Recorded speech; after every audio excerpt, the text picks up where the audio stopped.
Right, Mr. Babish, that is definitely a great achievement on their part, that they have managed to come to terms in negotiating an agreement to stop the kind of onslaught that the Turkish forces were doing on the civilians. So many thousands have been displaced, many have been killed. But what we're seeing, which goes against the agreement, is a continued trend of violence. Just 5 days ago, we saw an escalation where there were Turkish forces being attacked by Syrian regime troops. So there is a concern that has the violence abated? Have the terrorist group YPG, been moved south of the safe zone?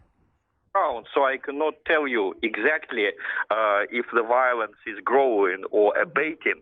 But I can tell you, please remember, that in 2012, 2011, when the civil war in Syria was starting, the West, especially the European Union, never talked about the sanctity of the Syrian border. They supported Turkey then as a NATO member and said that NATO should send its troops against Syria, including its Kurdish population. And now suddenly the West made this 180-degree turn, they made a U-turn in their politics. They declared Mr. Erdogan their enemy. And as you basically cite Western sources when they say that the Turkish troops are committing cruel acts against local population.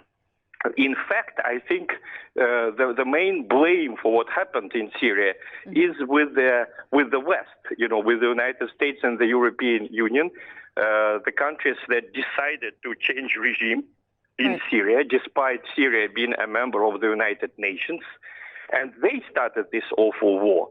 Right now, Russia, Turkey, and Iran, three very different countries with very different regimes, they agreed to put an end to fighting, to do something that the United States and the EU have been unable to do in all of these years.